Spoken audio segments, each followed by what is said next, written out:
na, nakapagbakasyon na. Pagkabakasyon, ang iniisip natin, dalawa lang yan eh. Nakapagdagat o may nakapamundong. Ayan, no? Ako hindi pa eh, no?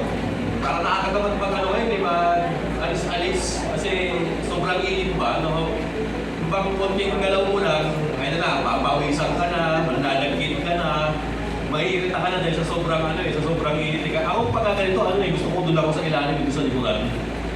Malamig, ayan, mabasa-basa ng libro, pameditate, paisip-isip. So, ako para sa akin pagka ganitong summer, ganun na ang gusto ko eh, no? Kasi nakakatamad ka maggagalaw, magkikilos-kilos.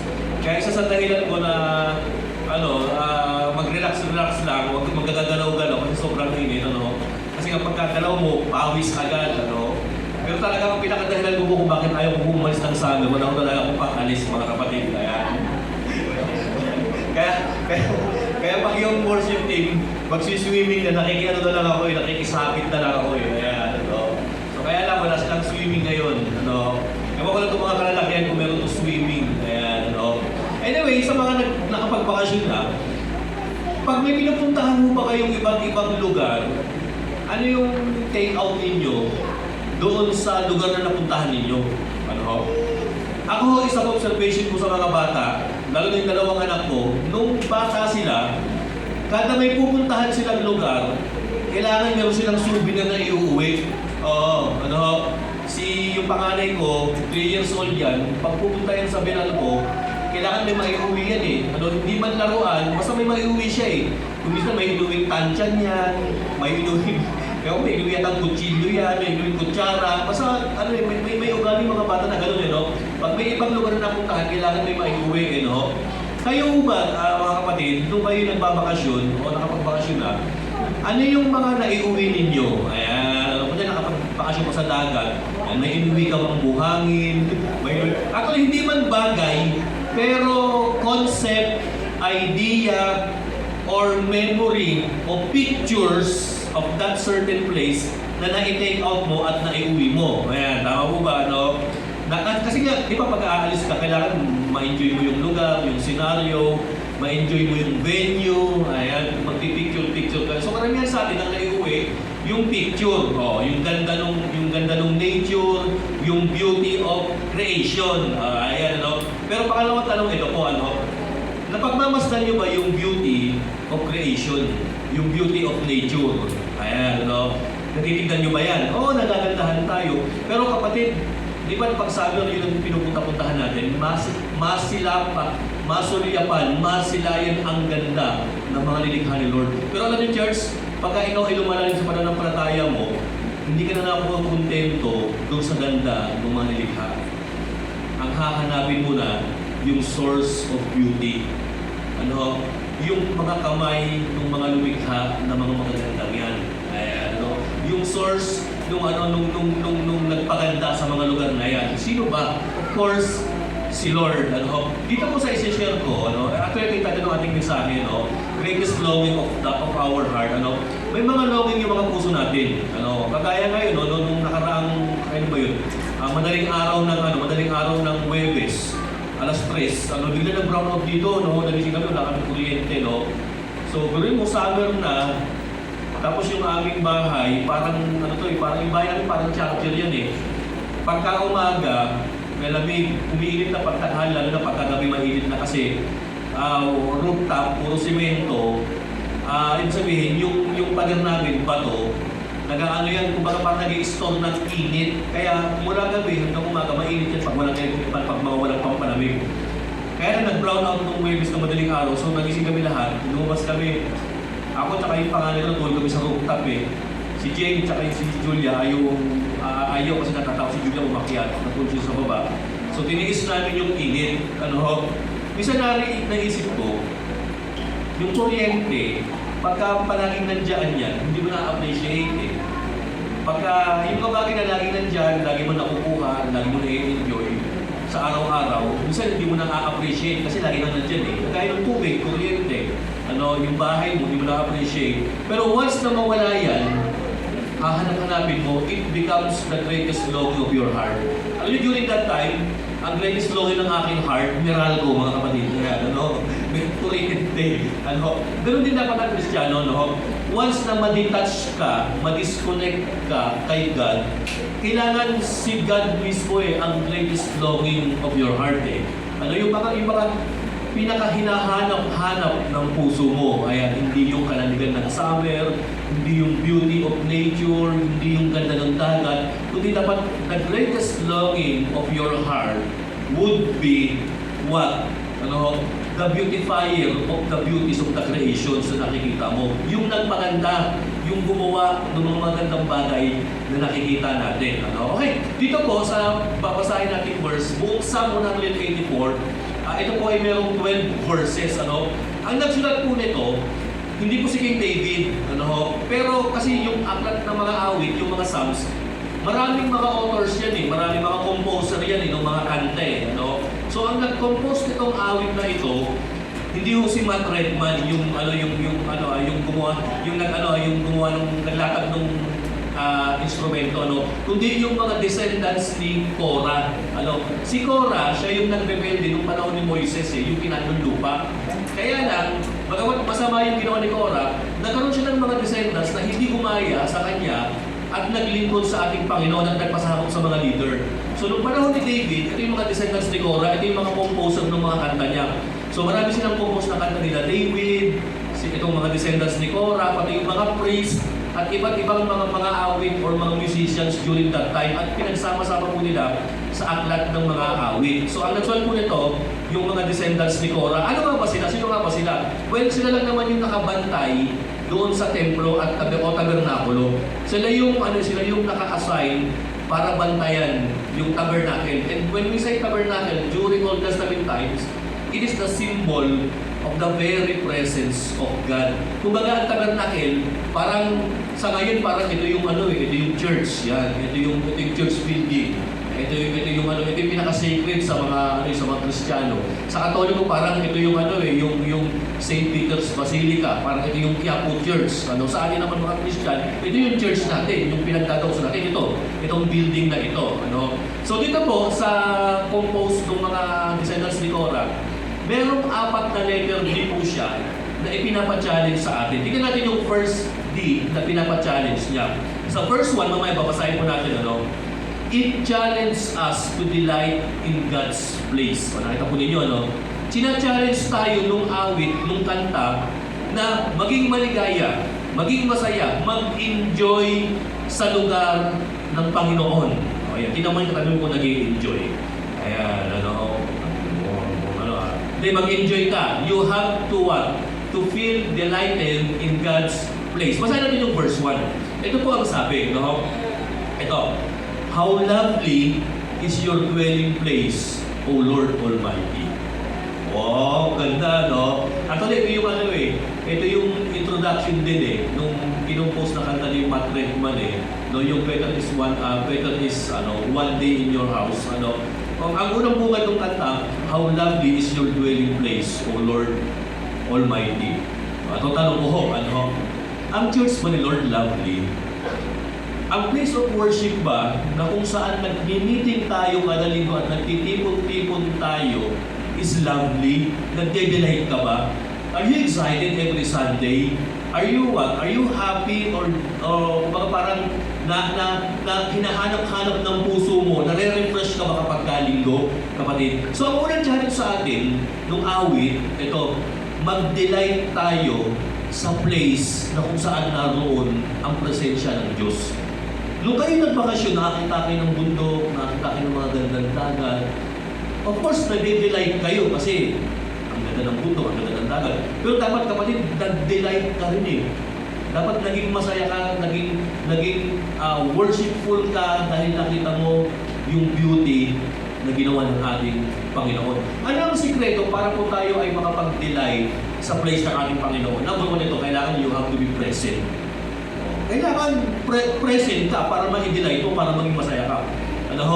Pangalawa po, ito kailangan maging pleasant ka. Maging pleasant yung feeling mo, maging kaaya-aya ka para ikaw ay makapag-delight sa ating Panginoon. So yan number 1, the challenge for us, ito, mag-delight tayo sa Panginoon. Pangalawang letter D, ito po, it challenges us to have a desire for God. Ayan. Basahin natin yung verse 2. Magkaroon tayo ng desire. Pangalawang letter D. Desire sa ating Panginoon. Okay. Ito sabi niya, no? My soul yearns. Yun mo yung kaluluwa ko, humihiyaw, hinahanap-hanap ka. And even faints. Pag sinabing faints, nanlulupaypay, nangihina, nanlalambot. Ako parang gusto sabihin dito nung nag-compose, nila David, kami ay parang nangihina. Ayan. Mamamatay kami hanggang hindi kami nakakakunik sa ports ng ating Panginoon. Bili mo ito, sabi pa niya, no? My heart and my flesh cries out for the living God. Oh, grabe ka-addiction ito kay Lord. Mga kapatid, ito yung sinasabi natin hayop sa presensya ng Panginoon. Ano? Tingnan natin itong mga term na ito, ano? Yung hayop, medyo pangit pakinggan eh. Yung karapal, ayan, medyo pangit pakinggan eh. Yung term na ganid, adik, ayan, sugapa, ayan, medyo pangit pakinggan eh, no? Hayop sa pera, galing sa kapangyarihan, parang pangit pakinggan eh. Pero pag kinabit mo kayo, gumaganda. Tignan mo, hayop kay Lord, karapal ka kay Lord, nagiging adik ka kay Lord, di ba nagiging ganid ka sa Panginoon, nagiging greedy ka sa presence ng Panginoon. Di ba gumaganda, church? Ay, tignan mo kung saan nahahayop yan katabi mo ngayon. Ayan, yan ba'y nagiging addicted na kay God? Di ba dapat ganun tayo, church eh? Magkaroon tayo ng Panginoon, letter D, yung aside from delighted sa ating Panginoon, magkaroon tayo ng desire sa ating Panginoon. So, balikan natin yung verse 2. Ayan, pangalawang challenge, magkaroon tayo ng desire. Pero na natin yung term na ginamit niya. Soul, heart, and flesh. Wow! Yung kaluluwa ko, yung puso ko, at maging yung laman ko nanginginig, nangihina para lang sa presensya ng buhay na Diyos. Oh, grabe addiction niya itong mga ito kay Lord, mga kapatid. Ano challenge for us, ito, magkaroon ka ng desire kay Lord. Pagka sinabing desire, nagkakaroon ng desire yung soul, yung heart, saka yung flesh mo, ano ginagawa mo? Di ba dapat you have to do something just to get yung bagay na pinaka-desire mo? Di ba? Pag tingnan yung mga addict, di ba lahat ng paraan gagawin nila para na makuha yung mga bagay na dinidesire nila? Tapi dapat tayo rin, ganun eh. We should drive ourselves crazy to get the things na dinidesire natin. Kailangan magpaano tayo, hindi. Lord, hindi. Kailangan, alam ko, church, Sunday, bagamat busy ako, bagamat may online ako, Panginoon, hindi. Ikaw ang uunahin ko. Nung nakaraang January, nag-enroll ako ng MA, ang maganda sa master class namin, puro online. Kaya lang ang problema, ang pasok, Linggo tsaka Sabado. Sabi nung sekretary nung graduate school, sir, paano yan? May pasok pa ng Linggo ng umaga, tsaka hapon ng Linggo. Matatamaan yung mo. Sabi ko, hindi ba kayo pwedeng mag-adjust para sa akin? Hindi po, sir eh. Sabi ko, ibang klase na lang papasukan ko. Ibang klase na lang, sabi ko. Ginawa niya, ipinasok niya ako sa Sabado. Tapos sabi niya sa akin, Linggo ng umaga, kasi talaga meron eh. Hindi, ayaw ko ng Linggo ng umaga. Kay Lord yan. Linggo ng hapon, meron ba? Oo, sige sir, ito muna, sige. Sabado ng hapon, tsaka Linggo ng hapon, papasok kayo. Pero kailangan, sabi niya, next sem, kailangan ang pasok niyo next sem, sir, 8 a.m. ng Linggo ng umaga, 8, 9, 10, hanggang 11 daw, hanggang 11. So, mo, 8 to 11, matatamaan yung aking pagme-mensahe. Alam niyo, sige, sabi ko sa kanya, sige, next sem na lang natin pag-usapan yan. Ang plano ko, pagka gano'n ang nangyari, tatamaan yung Sunday worship natin kasi 9, 10, 11 ang church natin eh. Gulo mo, ang pasok ko 8, 9, 10, 11 eh. No? So gagawin ko na lang, habang nagkakantahan tayo dito, nag-online ako, no? Tapos mamaya-maya gagawin ko na lang. Pagka ako'y magme-mensahe na, sige, paririnig ko sa kanya yung mensahe ko, kayo makinig sa akin yan. Gusto kong gawin sana yun eh. Ako magle-lecture. Isa naisip ko yan, mga kapatid eh. Sabi ko sa asawa ko, ikaw mo na mag-proxy sa akin habang nag-online class para pagtapos, i-relay mo na lang sa akin. Pwede naman yun, hindi ba nila makikita ako yun eh. Nakatakit naman yung mukha eh. No? And in short, church, ang gusto ko lang i-point out dito, ipaglaban natin yung time natin kay Lord. ipaglaban mo. Nawa si Lord, huwag siyang maging last option ng busy schedule mo. Yung bang tipo lang ito, of Sunday ngayon, wala akong gala, wala nag-aaya sa akin, wala akong pera. Ako ano bang gagawin ko ngayon? Wala naman mag-church na lang ako kasi wala akong no choice eh. Sana huwag natin gawing no choice, last option ng ating Panginoon. Kailangan pag Sunday, the Lord, ikaw ang unang option ko. You are my first choice. Ayan. Kaya dapat mga kapatid, si Lord ang unahin natin. Kasi nagtataka tayo, bakit yung mga prayer natin, mga kapatid, parang hindi pinidinig ng ating Panginoon? Paano kasi last priority natin si Lord eh? Kaya last priority ka rin ni Lord, mga kapatid. Tama ko ba, mga kapatid? Ako naniniwala if we put God first, ako naniniwala, baka gawin din na tayong priority sa mga list ng mga nagre-request sa Kanya. So sabi nung auto nito, my soul yearns, even faints. Guruhin mo maging yung kaluluwa niya. At maging yung kanyang katawan, nanginginig, nagfe-faint para lamang sa presensya ng ating Panginoon Diyos.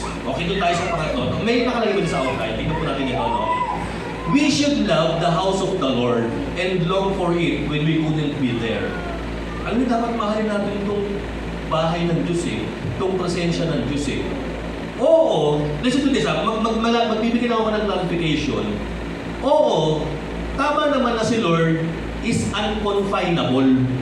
Pag sinabing unconfinable, hindi natin mai-confine si Lord sa isang lugar labang. Kasi si Lord, omnipresent siya eh. He can be everywhere, mga kapatid. Oo, may point naman eh, no? Pero sana, yung pinagdadausan natin ng worship, yung pinagdadausan natin ng pananambahan, na tuwing Sunday na nagkikita-kita ho tayo, nagkakaroon tayo ng corporate sama-samang pagsama sa ating Panginoon, kailangan pahalagahan din natin yan. Oo, nandito ang presensya ng Panginoon nasa atin ngayon. Oo, pag umuwi ka, pwede mong ayahin ang presensya ng Panginoon sa bahay mo. Pero mga kapatid, bigyan din natin ng halaga yung corporate, yung church building natin, yung lugar na kung saan tayo nagsasama-sama at nagsasama sa ating Panginoon. At to the point na kapag na-miss natin, abay kailangan gumawa tayo ng paraan bumalik dito. Kaya nga ang challenge ito, we should love the house of the Lord. Mali natin itong church, itong building, tayo bilang church, and we should be long for it when we couldn't be there. Kailangan magkaroon tayo ng longings kapag minsan hindi tayo nakaka-attend, hindi tayo nagkakaroon tayo ng pagkukulang. Kailangan magkaroon tayo ng longings na maisama ulit sa family, sa fellowship with fellow believers, and especially fellowship with our living Savior. Mga kapatid. Okay, next. Ito pa po ang sabi ko, the desires of our heart reveals the condition of our soul, mga kapatid. Ayan. Kung ano po yung pinakahahanap-hanap o pinakananais-nais ng puso mo, nire-reflect niyan kung ano yung kaluluwa mo, kapatid. Kapag ang tao ang pinakahahanap-hanap niyan, pera, isa na yung sabihin, mukhang pera yan, mga kapatid. Pagka ang tao pinakahahanap-hanap niyan, kapangyarihan, mga kapatid, isa na kayo ibig sabihin yan, mga kapatid. Gusto niya maging mataas. Pero kapag ang puso ng tao is hinahanap-hanap niya yung presence ng Panginoon, isa lang ang ibig sabihin niya, adik kay Lord yan.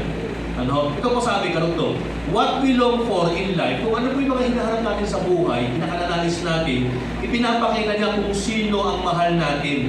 And what we love reveals who we are. At kung sino ang mahal mo, ipinapakita ka niya kung sino ka. Ayan. Parang ganito, kunyari, pinakamamahal-mahal natin, kapangyarihan, pera. Anong revelation yan? Ang harap talaga natin, power, fame, authority. So ano ibig sabihin yan? Ang mahal mo, hindi si Lord, yung sarili mo. Because you want to elevate yourself by gaining power, glory for yourself, and authority, mga kapatid. Pero kung pinakaharap ng puso mo, Lord, I want to give you your presence. Gusto kong makasama ka, Lord. Gusto kong ma-plug in, ma-connect ulit sa church, Panginoon. Sa cell group, gusto ko Lord mag-connect yung heart natin. Ang ibig sabihin niyan, you have a heart for the Lord. Ang ibig sabihin niyan, you are a true worshiper of the Lord. It simply reveals who you are, mga kapatid. Malalaman mo ang tao kung ano talaga ang pinakalinanais-nais ng puso niya. Sana mga kapatid, matagpuan tayo ng Panginoon na meron tayong puso para sa Kanya. Pag-atin lang puso para sa ating sarili. Puso para sa Kanya at puso para sa kingdom niya, at puso para sa kapwa po natin. So yan po yung pangatlong letter D. Okay, ito, pangalawa. Yung pangatlong letter D, ito po, it challenges us to be devoted to God. Pag sinabing devoted, balikan natin na. Una, delight. Pangalawa, desire. Pangatlo, devoted to God. Pag sinabing devoted to God, ano yung sabihin? Tagalog, devoto. Pag sinabing devoted, hinahanap mo si Lord. Pag sinabing devoted, namumuhay ka ng righteousness on the guidance of our God. Pag sinabing devotion, yung bang fellowship with God, basahin natin yung verses 3 to 5 para mas maintindihan natin. Ito sabi ng author, even the sparrow has found a home. Ano yung sabi ng sparrow? Yung mga ibong maliliit na nakikita natin pangkaraniwang lumilipad-lipad lang dyan. Kuminsan nasa kisame ng bahay natin, kuminsan nasa poste ng kuryente. Yan yung mga maliliit na ibon, yung mga sparrow, yung pangkaraniwang ibon. And the swallow, a nest for herself. Yung swallow, yung sabihin niya, tinignan mo yung swallow, hindi po yung ibon na mahilig lumunok Ayan, Yung sabihin ng swallow, langay-langayan. Ano yung sabihin ng langay-langayan? Yan yung mga ibon na parang sparrow rin na palipad-lipad, parang pagsamata na lilipat dito, pagsamata na lilipat dito. So ang ugali nung sparrow, ano lang yan, dumadaan lang yan. Hindi kagaya nung sparrow, yung sparrow talagang namumugad. Yung swallow, padaan-daan lang siya. So ganyan yung dalawang characteristics nitong ibon na ito, So sabi dito, even the sparrow has found a home. Biruin mo, maging yung ibon, namugad, nanirahan sa presensya ng Panginoon, sa templo, sa tabernakulo ng Panginoon. At maging yung swallow, yung langay-langayan, na kung saan, naglagay siya o dumaan siya para sa kanilang sarili. Ito po, where she may have her young. Ano ginawa ng mga ibon? Ginawang pugaran, ang parts ng tabernakulo o templo ng ating Panginoon. Susunod, a place near your altar. Biruin mo maging yung mga ibon ay nagpugad doon sa lugar na malapit sa altar ng ating Panginoon. Ano sabi niya? O Lord Almighty, my King and my God. Sabi niya. Ano ang point nito mga kapatid? Si David, maging yung author nitong awit na ito, naiinggit sa ibon. Alam mo kung bakit? Sabi nila, buti pa yung ibon nakapag-church ako hindi. Kayo ba ganyan ang naiisip nyo kapatid pag iinarap nyo ng church? Sabi nung isang article na binasa ko about this verse, there was a time that King David was so detached from the Temple of Jerusalem. Alam niyo kung bakit? Na-evict siya hindi sa bahay ni Kuya, sa bahay ni Lord. Alam niyo kung bakit? Kasi nagrebelde yung kanyang anak si Absalom. So, pinapahunting ni Absalom yung kanyang tatay. Kasi gusto ni Absalom na itaas yung kanyang sarili, and Absalom wanted to be the king of Israel. So si David, napaalis sa Kapitolyo. Ang problema, yung templo ng Diyos, yung tabernakulo ng Panginoon, nasa Kapitolyo. So para lamang hindi magpatayan yung mag-ama, ninais na ni David na umalis. Gawin mo, ito yung senaryo, ito yung idea na kung saan na-evict ako sa bahay ni Lord na hindi ako makapag-worship. Nabuti pa yung sparrow at yung langay-langayan nakakapamugad doon, nakakapag-church, na doon nila nilagay, inilagak yung kanilang pugad at kanilang inakay. Samantalang ako, napapalayo ako sa presensya ng aking Panginoon. Ganoon ng church, David isn't just contented to worship God in a different place. He wanted to worship God, mga kapatid, doon mismo sa lugar na pinagdadausan nila ng pananambahan. Nung pumasok po ang pandemic, ito naging problema ng maraming church, mga kapatid. Ang daming Kristiyano na ang hindi nagsisimba sa church. Ano kung saan nagsisimba? Sa online, yan. Sa Facebook, sa Zoom, sa Messenger. Sa online na lang din sila nag-church, mga kapatid. Kaya nga sabi ng mga kaibigan kong pastor, hindi, bagamat may online tayo, ang online para lamang sa mga hindi makakapunta. Yan, yung mga may sakit. Sabi ng isang pastor na kakilala ko, pwede ka naman mag-online Basta ang kondisyon, baldado ka, sabi niya. Hindi ka na makapunta sa church, sabi niya. Pwede naman mag-church eh. Basta ang condition, paralyzed ka. Ayan. Pero kung mag-online ka, tapos sinasabayan mo ng lamalaba, at saka ng banlaw-banlaw, hindi pwede yan, sabi. Kailangan talaga you have to experience what? A heart-to-heart worship with God by going to His place and worship Him there, sabi ng pastor, mga kapatid. Hindi ba ganun din yung ni King David? Kumbaga parang kay King David, Lord, bagamat nandito ang presensya mo, bagamat nandito ako, Lord, sa malayo, pero Lord, I am not contented. Buti pa yung ibon, malapit yung bugal sa templo. Lord, gusto ko pumunta ko. Okay, basta natin yung karugtong, yung verse 4. Ito pa sabi niya, Blessed are those who dwell in your house. They are ever praising you. Ayan. And then in verse 5, Blessed are those whose strength is in you, who have set their hearts on pilgrimage. Ako lang binabagay ng pilgrimage dito, church, yung mga ibon nga, na kung minsan darating yan sa mamumugan yan, tapos aalis din. Sabi niya, buti pa yung mga nagpipilgrimage doon, meron ng padaan lang eh.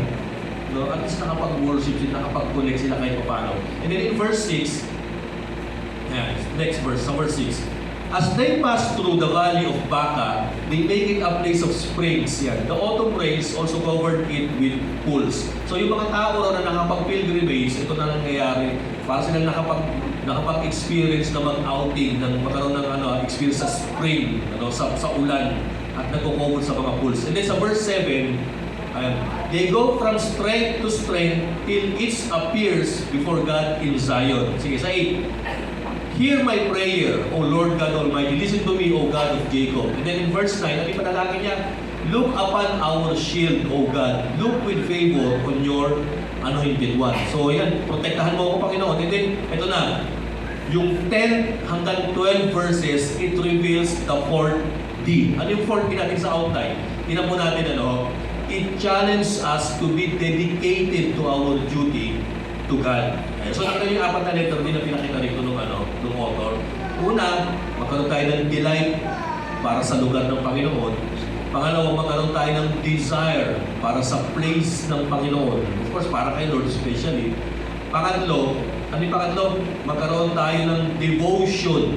And then yung pang-apat, magkaroon tayo ng dedication or be dedicated to our duty to God. Ano yung dedication to duty sa ating Panginoon? Papabasa yan sa verse 12. Basahin natin yung verse 12. Ito yung chorus nung pinaawit ni Matt Redman. Verses 10 to 12. Ito sabi niya, Better is one day in your courts than 1,000 elsewhere. Wow. Di ba nagkaroon ng awit? Better is one day in your court, better is one day in your house, better is one day in your court than thousands elsewhere. Sabi niya ganyan. Ano tagalog po nito? Di ba isang araw na lang ako sa templo ng Panginoon kaysa naman sa libu-libong araw ng kasiyahan na wala ka doon. Ito sabi niya, I would rather be a doorkeeper in the house of my God. Di ba maging secure na lang ako, security guard na lang ako sa gate ng church, sa bahay ng Panginoon, sa templo, kaysa naman manirahan ako sa tolda ng mga wicked. Sabi niya, I'd rather be a doorkeeper in the house of my God than dwell in the tents of the wicked. In verse 12, patuloy po yung lyrics, sabi niya, For the Lord God is a sun and shield. It talks about protection. Kahit narito ako nagbabantay ako kay Lord, binabantayan din naman ako ni Lord. Nakita niyo to? Bantay siya. He is a doorkeeper on the house of God. Pero ang maganda sa kanya, binabantayan din siya ng Panginoon. Si Lord bilang araw at bilang panangga. Ano ang point ito? Bantayan mo si Lord, babantayan ka rin. Bantayan mo si Lord, alagaan mo yung house ni Lord, maging concerned ka kay Lord. Si Lord, magre-reciprocate, babalikan din niya yung ginawa mo para sa Kanya. So, suklian ka rin ng Panginoon. At hindi lang sukli, mas malaking sukli ibibigay lang. Kaya ka nasabi ni David ito Lord, I am a doorkeeper, pero ang maganda Lord, you are my sun and my shield. Ito pa sabi niya, The Lord bestows favor and honor. Doon mo nagbibigay ng Panginoon ng pagpapala at karangalan. At ang sabi, no good thing does He withhold from those whose walk is blameless. Sa Tagalog, walang kabutihan ang kanyang pipigilang ibigay para doon sa mga taong naglalakad ng matuwid, sabi ni David, sabi ng author. Ang ganda pala, no? Ibig sabihin pala, hindi pigil yung kabutihan na nangyayari sa atin, hindi pilit, hindi wini-withhold ng Panginoon. Eh kasi nga, you walk a blameless life. And then sa verse 12, ito na, O Lord Almighty, blessed is the man who trusts in you. It is as if the author says that, hindi, kung gusto nyo maka-experience ng real life, real happiness in life, mag-trust ka kay Lord. Ano? Ako dito po sa last part, balik tayo sa outline. Merong tatlong bagay na pinapagawa rito. No? Number one, ito po. To be in God's place. Ano sabi niya? Better is one day in your court. Better is one day in your house than thousands elsewhere. Wow. Ano ibig sabihin? Nag-surrender yung tao. Nag-surrender siya ng kanyang sariling happiness to be in 1,000 elsewhere. To be in 1,000 happy places, mga kapatid. He surrendered his will, his happiness, in exchange, doon sa pangalawa, for the service of the Lord. Pero kung nag-surrender siya, nag-volunteer siyang mag-guard sa door ng bahay ng ating Panginoon. At bilang guard, anong ginawa niya? He is serving the Lord. Tagabantay siya. He surrendered, he rendered his service, and then ito, satisfaction. Yung pagbabantay at pagtatrabaho, bagamat mababang uri yung pagiging gwardiya sa bahay ng ating Panginoon, para kay David and to the sons of Korah, it is satisfying, kapatid. It is satisfying. No? Ano mas gusto niyo, mga kapatid? Kanang kamay ni Elon Musk, tagabantay ng pintuan ng GNT Church of Christ, mga kapatid. Yun ba sa atin? So, pagkakanang kamay ni Elon Musk, nila Jeff Bezos, nila Bill Gates. Sino bantayan? Yung gate ni Bill Gates o yung gate ng bahay ni Lord? Pastor, parang gusto kong magbantay sa gate ng bahay ni Bill Gates. Bakit? Libre wifi sa church, wala eh.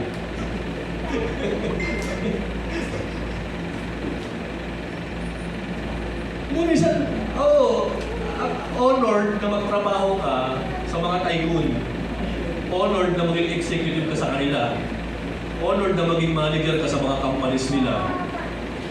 Abay, kahit nga lang security guard, janitor, doon ako magtrabaho sa Apple eh. Okay na eh. Pero ako kung makatanungin nyo, papasto na lang ako. Di ba? Hindi, ito yung logic nung sabi nung kante eh.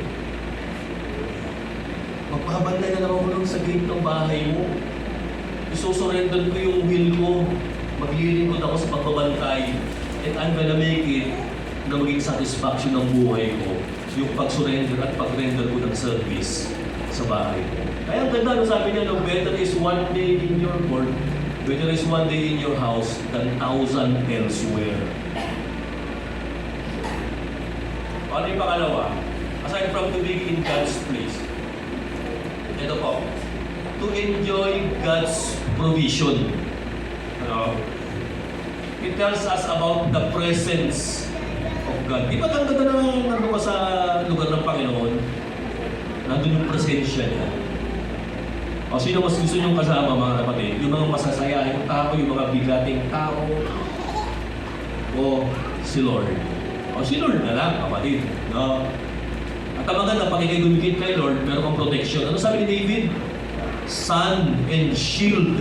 O di ba sa verse 11? Ano yung promise ng ating Panginoon, mga kapatid? Ano? Those who walk blameless, who live a blameless life in the Lord, hindi raw i-withhold ni Lord yung kanyang favor.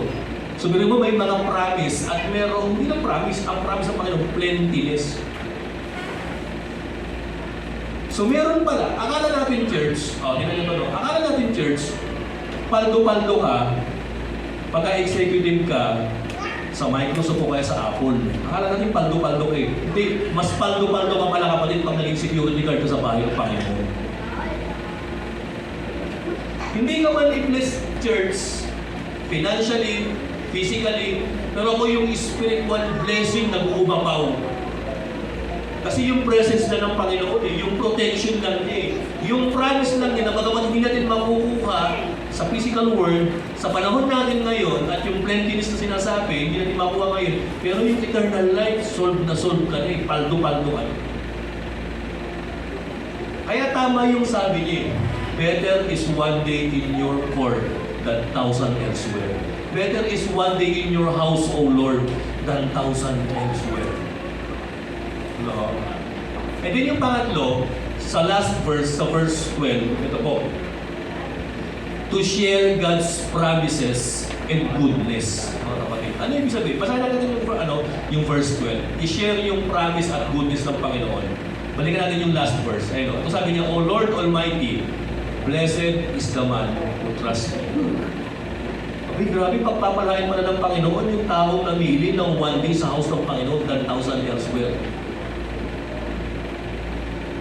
Ako lang kung i-weigh natin ito, pagtitimbangin natin, ano ang mas gusto mo? Isang araw ka lang sa bahay ng Panginoon o libo-libong araw o oras sa iba't ibang mga gandang lugar? Ano sabi nung nagsulat nito? Kahit isang araw lang, Lord, masayang-masaya na ako. Isang araw lang akong magbabantay, magsaservice, maglilingkod, magsusurrender, solid na ako. Nakalimutan ko pa ng ibang giting kanina, no? Yung sa ibon. Dito naman tayo magtatapos. Yung sa ibon, tingnan natin yung sa outline ng ibon. Ano? Tingnan nyo itong church. Ano? Nailagay dito ng author yung worthlessness ng sparrow at yung wandering swallow. Ano? The place of God is a place for, una-una, itong mga ibon ito may unwanted eh. Pero biruin mo, no? Ibig sabihin yung templo ng Panginoon, tumatagpo pa na ng mga unwanted creatures. Siguro sa ating church, para tayong sparrow at swallow eh. We are rejected. We are cancelled. Oh. Ibig sabihin, rejected ka, ibig sabihin, may mga tao na ayaw sa'yo. May mga tao na hindi ka gusto. May mga tao na pinagsalhan ka ng relasyon o pinagputulan ka ng relasyon. Sakit mo mga kapatid eh. Pero alam mo, para tayong sparrow and swallow, na bagamat we are unwanted to other people, we are wanted in the presence of God, kapatid. Gawin mo itong church of permanent dwelling. Siguro hindi hanggang ngayon namumupahan pa rin. Nakikitira lang kung saan-saan. Pero ang ganda, no? Sabi ng Panginoon dito, pwede mong gawin permanent dwelling yung bahay o yung presensya mo sa ating Panginoon. O sino dito yung pilgrim? Yung pansamantala lang, nangungupahan lang, palipat-lipat ka lang. Hindi, pwede kang mapadpad, mapadaan sa presence ko. At ito maganda eh, yung iyang ng mga sparrow at ng swallow, yung mga sisiw. Pwede nyung palakihin yung young generation ninyo sa church ko. Wow. Ito pinakagusto ko dito eh. Pwede ba natin erase, palakihin yung next generation natin under the guidance of God sa kanyang church. Yung habang lumalaki yung mga anak natin, yung next generation natin, dinadownload na natin sila ng mga principles, attitudes, character of Christ, nang sa gayon paglaki nila, ito rin yung principle ng buhay nila. Lord, better is one day in your court than 1,000 elsewhere. O sino pa? Yung mga weary. Di ba't yung mga ibon kung minsan weary yan, lalo na pagka-oppressive yung panahon, pagka-mabagyo. Ngayon na mainit, may nakita akong may nakita akong sparrow bumaba doon sa sa tubigan namin, uminom. Eh dati di naman bumababa yan eh. Sa sobrang desperado niya sa tubig, bumaba, uminom eh. O uminom doon sa pinagpanlawan ng labahin. Pero mo, desperate sila. In short, yung mga weary na tao, welcome na welcome kayo sa church. Ayan, sino dito yung mga welcome? Yung unwanted, Yung nais magkaroon ng permanent fellowship within the church, yung pilgrim, maging bisita ka lang, daan ka lang, sige. Yung young generation, at maging yung wedding, mga kapatid. And then final na, sa last slide, dito na po tayo magtatapos. Tayo po tumayo, mga kapatid.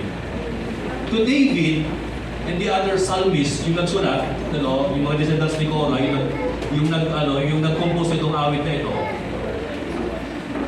there was no place on earth so special as the one place where the Lord has chosen to place His name and demonstrate His presence. For them, the tabernacle was the place they desired to be. Ngayong summer po, sa mga nagbabalak pang summer getaway, umalis, sana po magkaroon tayo ng realization kapatid. Maganda po sa iba't ibang lugar. Magandang magpasalamat sa nakita mong kagandahan, sa beauty ng nature. Pero for David, and to the other musicians during David's time, para sa kailan ni Lord, iba yung mababad kami sa presensya mo. Ang sarap ng pakiramdam. Lord, walang kasing sarap, Panginoon. Yung nasa church ako, nagsasamba, nagkakanta, nagpe-pray, nakikinig ng word mo. Iba ang feeling, Panginoon. Iba ang feeling. Magandang lumabas-labas, paminsan-minsan. Pero kapatid, mas na talaga. If your heart is always connected to the heart of God. So, wikinan po natin dito, church, yung better is one day. Ito po ang nag-compose nito si Matt Redman. Kabataan pa ako, ganda na ako sa awit na ito eh. Sabi niya, better is one day in your court, better is one day in your house.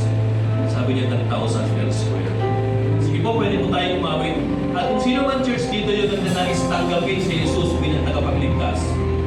Kapatid, huwag kang mahiyaw, huwag kang matakot. Lumapit ka sa harap.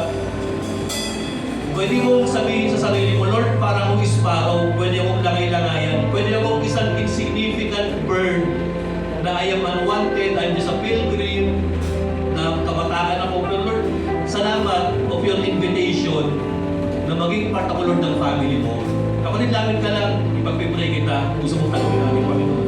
Sige po, pakunan po tayo ng worship team to praise our God and to sing a song for Him.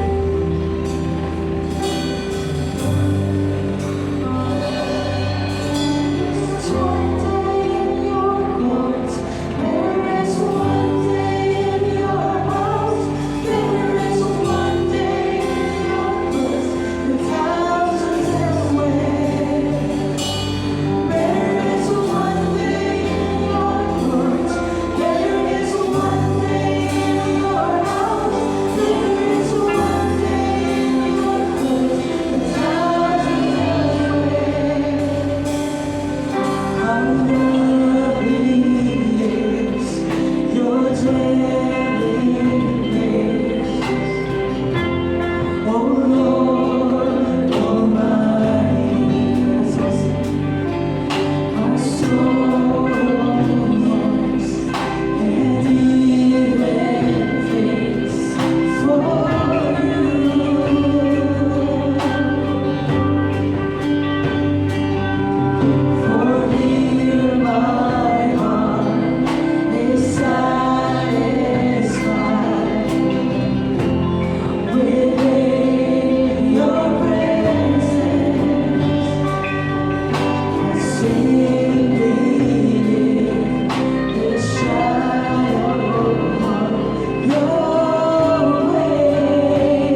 kay Lord ng prayer request. Ano? Sino pa ulit yung gustong lumapit sa ating Panginoon? Ano? Actually, may mga levels ng paglapit kay Lord eh. Yung lalapit ka kay Lord, kasi meron kang kailangan. Actually, maganda yun eh. Pero ito yung pinaka mas mataas na level ng paglapit kay Lord eh. Yung lalapit ka kay Lord, kasi wala kang hiningin sa Kanya. Lalapit ako sa Lord kasi gusto ko makita yung kagandahan. Gusto ko makita yung beauty mo, Lord. Gusto kong pasalamatan ka. Ayan. Salamat sa Panginoon right now kasi merong mag-inang lumapit dito, no? Si JC tsaka yung kanyang mother. Church, ipag-credit si JC kasi meron siyang struggle sa kanyang health. Let us ask the Lord na sila ay yakapin, sila ay pagalingin. No? Ay, hindi mo ko tayo may manalangin. Father, O Lord, salamat Lord sa presence niyo. Salamat O Lord sa church ninyo. Salamat Father sa word ninyo. That right now O Lord, truly naliwanagan kami. Ang findings namin right now, better is one day in your court than thousand elsewhere, Panginoon. Iba Lord yung ligaya, Panginoon eh. Kapag yung puso namin is connected sa puso ninyo eh. Iba yung nararamdaman namin, iba yung ligaya, iba O Lord.